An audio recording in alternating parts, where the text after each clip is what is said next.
Maju terus untuk catur Indonesia. Catur, yes. Indonesia, Jaya! yeay. Halo Sobat Pencinta Catur, apa kabar? Semoga kalian sehat dan sukses selalu pastinya dimanapun kalian berada. Teman-teman, kembali lagi kalian ke YouTube RL Chess.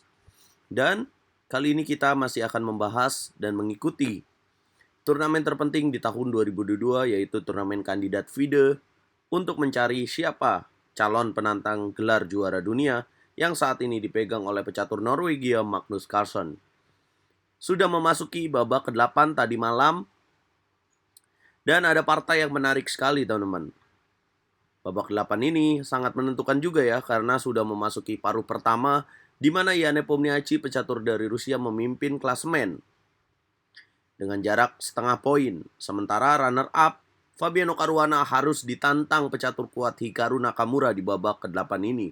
Rekan satu negara, tapi juga tidak ada perjanjian ya untuk membantu Fabiano Caruana, teman-teman. Yang pasti kita akan sajikan nih partai menarik dan analisa antara partai Hikaru Nakamura melawan Fabiano Caruana. Langsung saja kita bahas, teman-teman. Tapi sebelum itu jangan lupa klik tombol subscribe dan nyalakan lonceng notifikasi supaya RL Chess terus berkembang dan semangat membuat konten. Hikaru Nakamura yang memiliki 3,5 poin memulai dengan langkah E4, sementara Fabiano Caruana yang memiliki 5 poin ya menjawab dengan langkah E5. Hikaru Nakamura melanjutkan dengan kuda F3, Caruana menjawab dengan kuda C6. Hikaru kemudian menjalankan gajah B5 dan memilih Ruy Lopez sebagai senjata di game ini. Caruana merespon dengan langkah A6, gajah mundur ke petak A4, kuda F6 dimainkan Caruana.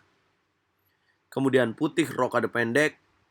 Teman-teman, Ruy Lopez ini merupakan pembukaan salah satu yang tertua di dunia buat kalian yang belum tahu. Kemudian, apa sih jalan yang paling banyak dimainkan di langkah berikutnya? Ya adalah langkah gajah E7 paling banyak dimainkan. Kemudian yang kedua adalah B5 dan kuda kali E4 sebagai langkah yang ketiga. Dan di partai ini, Fabiano Caruana memilih langkah yang ketiga, yaitu kuda makan pion E4. Oh iya, karakteristik dari Ruy Lopez opening sebagai pemain putih, bukan biasanya lagi sih, tapi kita disarankan untuk menjaga gajah terang ini. Setelah kuda E4, apa jawaban yang paling banyak dimainkan? Ya adalah langkah D4, kemudian benteng E2, dan yang ketiga adalah menteri ke petak E2. Di partai kali ini, Hikaru memilih langkah D4 yang paling banyak dimainkan. Kemudian hitam menjawab dengan B5, gajah ke petak B3, dan kemudian D5. Ini langkah-langkah pertama pilihan yang dimainkan oleh kedua pemain. Pion D makan E5, gajah E6 menjaga pion D5. Kemudian putih C3 dengan ide mengamankan gajah terang. Dan kemudian hitam menjawab dengan gajah ke petak C5. Ngomong-ngomong nih teman-teman, variasi yang dipilih oleh kedua pemain ini adalah variasi Morphy. Ya mengambil dari nama, ya Paul Morphy teman-teman. Salah satu pemain catur terkuat ya di era masa lalu. Setelah gajah C5, Hikaru memainkan kuda B D2. Mengadukan dengan kuda di petak E4. Caruana rokade pendek. Hikaru gajah ke petak C2. Kuda makan F2 menjadi pilihan. Boom. Nah ini pilihan yang sangat menarik ya teman-teman. Tapi ini bukan pilihan yang tiba-tiba saja terpikirkan oleh Caruana teman-teman. Tapi langkah kuda F2 ini masuk dalam teori ini. Dan juga banyak dimainkan oleh Grandmaster di dunia saat ini. Benteng makan F2, gajah makan F2. Boom. Raja makan F2, dan hitam memainkan langkah F6.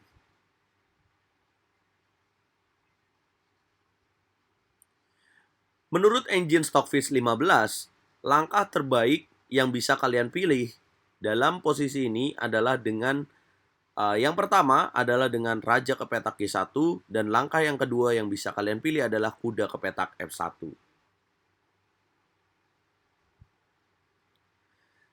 Dan di partai kali ini, Hikaru Nakamura memilih langkah yang kedua, yaitu dengan langkah kuda F1.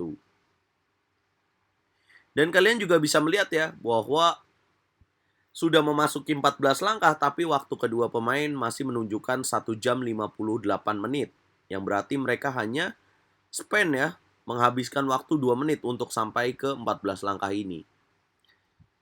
Yang bisa jadi mereka sama-sama tahu variasi ini dan cukup paham ya.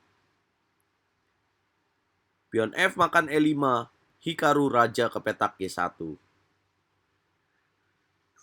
Pertukaran yang terjadi berarti adalah kuda gajah yang secara materi nilainya 6 ditukar dengan benteng dan 2 pion. Siapa yang rugi?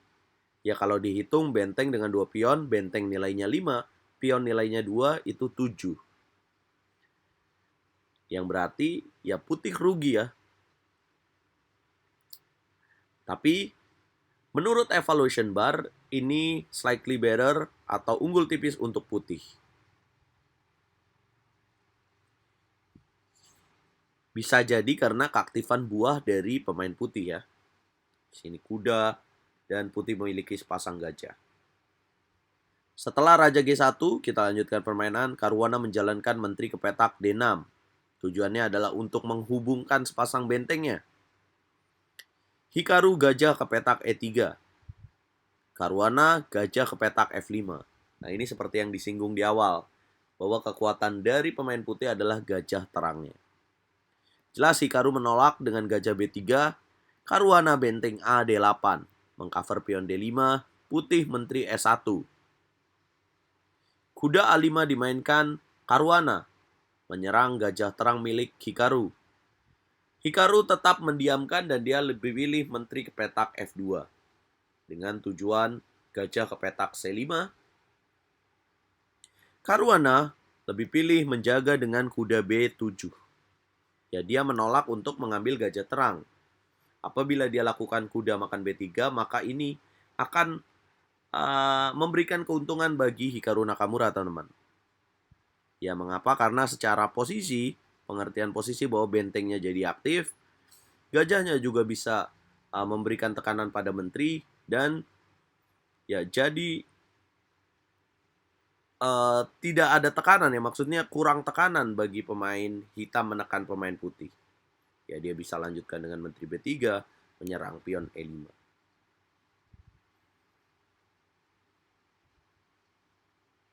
Dan langkah kuda B7 ini dianggap tepat menurut Stockfish, teman-teman. Setelah kuda B7, putih lanjutkan permainan dengan benteng ke petak E1. Kemudian hitam menjawab dengan langkah C5. Pada langkah ke-20, lihat betapa mengerikannya pion-pion dari Caruana. Ada 4 pion di petak keempat hitam. Kuda G3 dimainkan Hikaru, hitam gajah D3. Menteri ke petak D2, hitam C4. Hikaru mundur gajah ke petak D1. Hitam benteng ke petak D7. Ya, ide kreatif dari seorang Caruana dengan coba memindahkan kuda D8 ke petak C6 dengan tujuan mendorong pion D4, ini yang ingin dia lakukan. Dan ide-ide kreatif ini ya teman-teman, yang kita perlukan ketika kita sudah memasuki fase permainan tengah atau middle game. Hikaru langsung merespon taktis gajah mundur ke petak F2, menyerang pion E5, benteng D F7 dimainkan Caruana. Ya, dia memberikan pion racun di petak E5 yang kalau kalian makan, kuda makan pion E5, maka akan terjadi benteng makan F2. Jelas ini kalah. Apabila benteng makan pion E5, maka hitam akan benteng makan kuda F3. Yang membuat hitam bisa mendapatkan benteng di petak E5. Taktik sederhana yang perlu kalian tahu teman-teman. Kalau kalian bingung kenapa pionnya dikasih. Nah, kalau kalian jadi pemain putih, kira-kira langkah apa yang akan kalian mainkan? Karena benteng F7 ini langkah berikutnya memiliki ide E4 untuk mendapatkan gajah di petak F2. Nah, langkah ke-25 ini menarik guys, karena Hikaru Nakamura memainkan langkah yang paling tepat dengan kuda ke petak H1. Luar biasa sekali, walaupun di sini terlihat kayak kalau kita main mungkin, waduh, ini kenapa mundur ya? Karena biasanya langkah mundur ini dianggap sebagai langkah yang jelek, tapi langkah yang kurang tepat. Tapi di partai ini justru kuda H1 dianggap sebagai langkah yang paling tepat guys. Ya, gunanya adalah untuk menjaga gajah F2. Caruana mendorong pion E4 dan membuat Hikaru menjalankan kuda D4. Ya, di satu sisi gajah dari Caruana kuat sekali ya teman-teman. Menjaga diagonal ke petak F1 yang apabila kalian lupa ya dengan memainkan gajah maka akan terjadi back rank checkmate. Tapi langkah E4 ini membuat kuda di petak D4 ini jadi kuat teman-teman. Ya. Melanjutkan partai ini Caruana menjalankan menteri ke petak G6. Kemudian Hikaru menjalankan langkah H4. Lagi-lagi ini langkah yang paling tepat teman-teman dalam posisi ini. H4 tujuannya adalah untuk mengamankan raja ke petak H2 dan membuat keluar dari tekanan benteng ke petak F1, back rank checkmate. Caruana kuda ke petak C5 dan membuat putih jadi unggul ya. Dan di sini juga Caruana mendapatkan pressure time. Kalau kalian lihat waktunya tinggal 18 menit baru memasuki 27 langkah. Ya, untuk adanya tambahan waktu, kedua pemain perlu menyentuh 41 langkah, teman-teman. Kuda C5 dianggap sebagai langkah yang kurang tepat. Harusnya Caruana di sini merespon dengan langkah taktis yaitu H5. Apa salahnya setelah kuda C5, Hikaru melanjutkan langkah H5.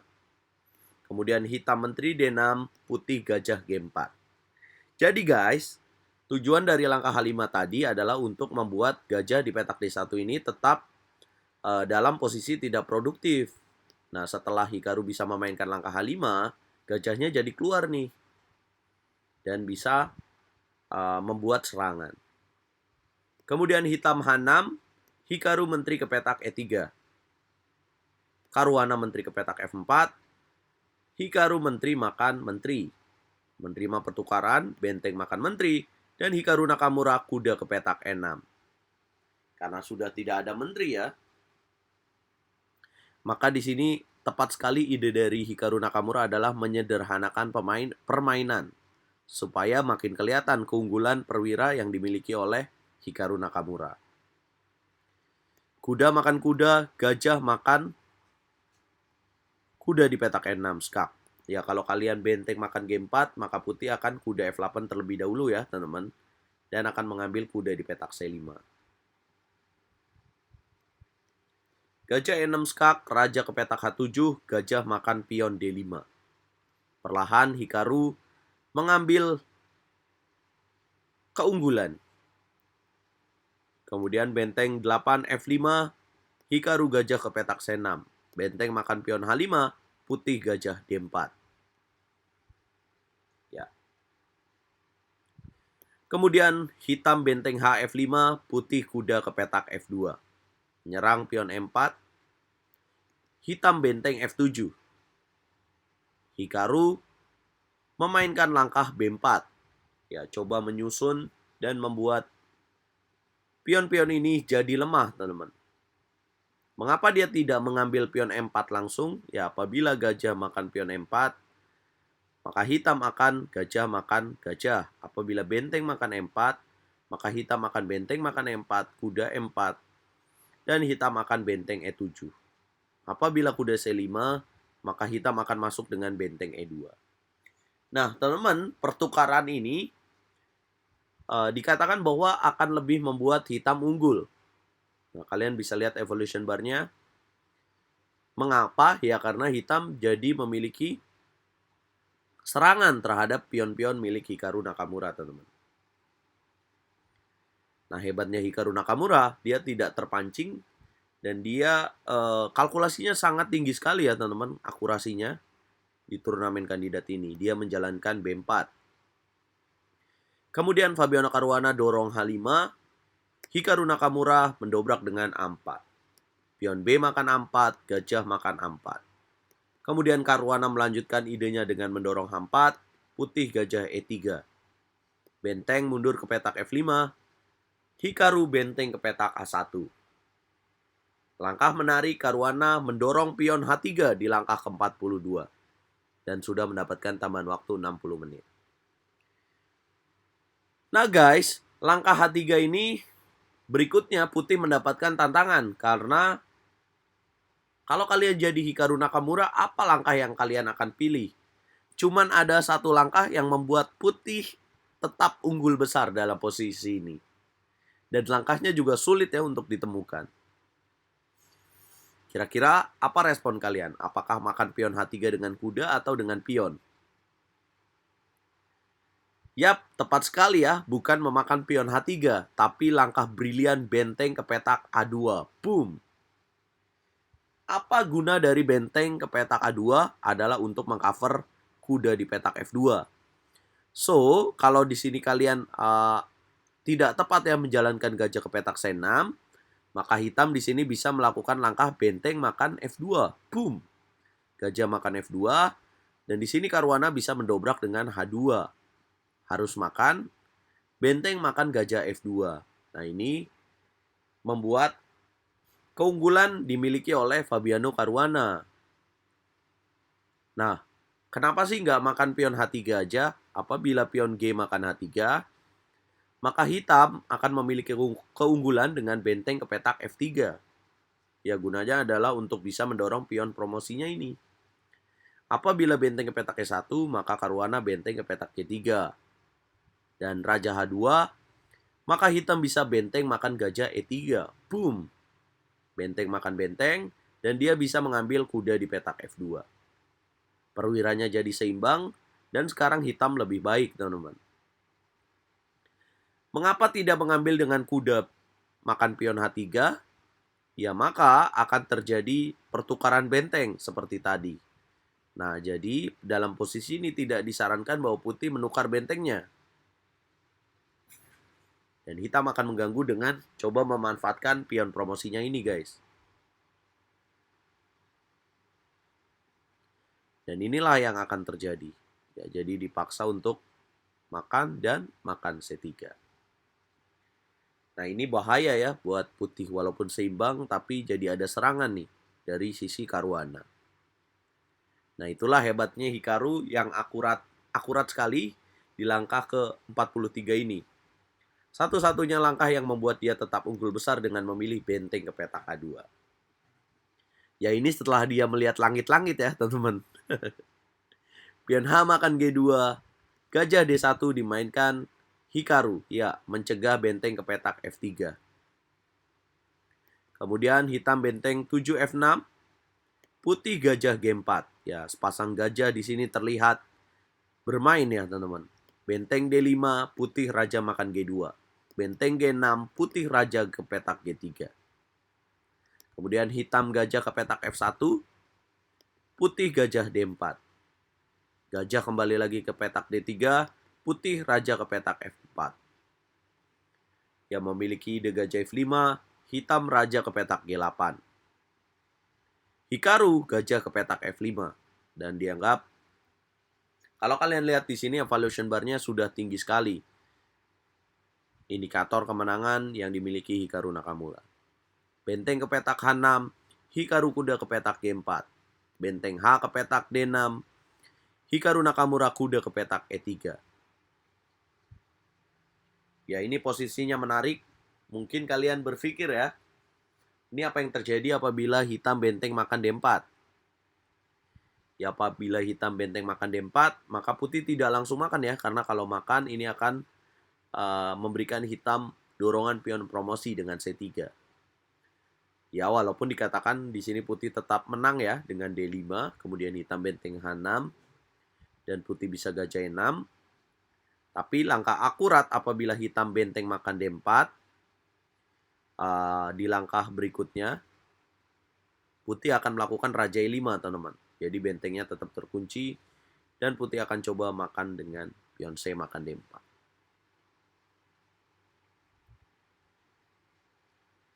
Dalam partainya, Fabiano Caruana lebih pilih benteng B5.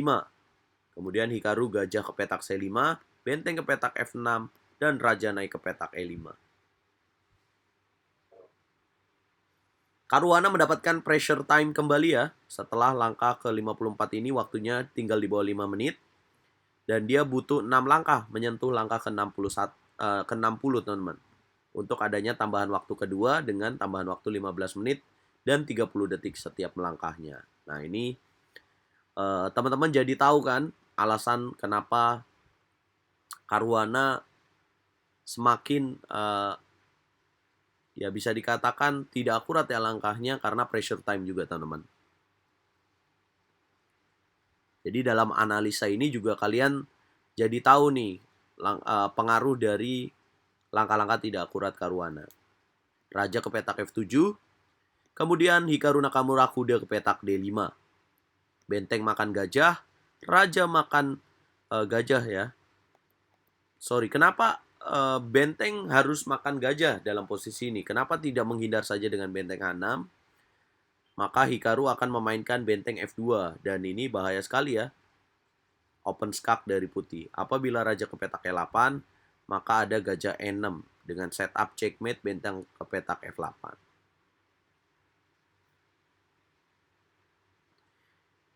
Ya, jadi Caruana di sini benteng makan gajah. Coba mengganggu dengan pion promosinya ini, teman-teman.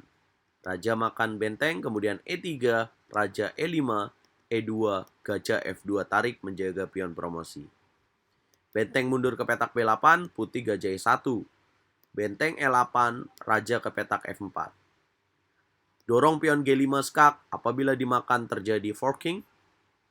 Terjadi skak dan mendapatkan kuda. Putih mundur raja ke petak G3. Benteng ke petak E6, putih raja ke petak F2.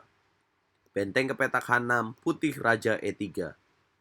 Ya karena ide dari benteng H6 adalah untuk benteng H1, maka di sini Hikaru Nakamura tepat sekali raja ke petak E3. Benteng E6 skak, raja ke petak F2 kembali. Benteng H6, kuda E3 kali ini yang dipilih. Mengapa tidak raja ke petak D2 saja? Ya maka ini akan dijawab dengan langkah benteng D6. Apabila benteng A5 akan terjadi gajah E4 dan apabila kudanya mundur dengan E3, maka akan terjadi open skak. Ini yang bahaya, guys. Itulah mengapa Hikaru Nakamura tepat sekali memilih akhirnya kuda ke petak E3 lah ya. Yang mundur untuk menjaga ini. Ya apabila dilanjutkan benteng ke petak H1, maka akan kuda ke petak G2. Jadi menjaga gajah E1-nya dengan kuda ke petak G2. Ya apabila gajah E4 maka benteng makan pion E2, guys. Kuda E3, benteng F6 skak, putih raja G3. Benteng F1, putih kuda G2. Benteng ke petak F6, putih gajah F2. Raja ke petak G6, putih benteng A5. Nah ini adalah momen-momen yang menentukan. Benteng ke petak E6, putih kuda E1. Ya, keindahan. Akurasi dari Hikaru Nakamura luar biasa sekali ya. Dia pilih kuda E1 yang menjaga. Supaya gajahnya tetap bisa membantu serangan. Gajah ke petak F5, putih kuda F3. Benteng ke petak D6, putih kuda ke petak D4. Gajah D3, putih benteng E5. Raja ke petak F6 dan putih Hikaru Nakamura menutup kemenangan dengan langkah ke-74 dengan kuda F3. Semuanya dikontrol oleh pemain putih, teman-teman. Apa ide berikutnya? Sebagai contoh, apabila Di sini mundur benteng D8, maka Hikaru Nakamura akan memainkan gajah D4, mempining, pion promosinya dikontrol kuda F3 dan benteng di petak E5, raja mundur, maka akan ada kuda makan G5. Raja ke petak E6, maka akan dilanjutkan dengan kuda F3. Dan inilah yang membuat Caruana menyerah, walaupun masih panjang ya, tapi pada akhirnya putihlah yang akan menang, teman-teman. Dan juga waktu Caruana juga semakin tipis ya, sudah tidak ada tambahan waktu. Teman-teman, mungkin analisanya panjang, tapi inilah yang terjadi supaya kalian jadi tahu nih setiap langkahnya, ide-ide dari kedua pemain di turnamen video kandidat ini. Jadi setiap langkahnya, pemain dunia itu selalu memiliki rencana dan alasan di balik langkah tersebut. Tidak hanya memikirkan satu langkah, dua langkah, tapi bisa lebih dari itu. Nah, itulah poin yang kalian bisa dapetin kalau lihat analisa YouTube RL Chess. Jadi nggak setengah-setengah nih edukasi catur yang pengen saya bagikan kepada sobat pencinta catur yang sedang menonton.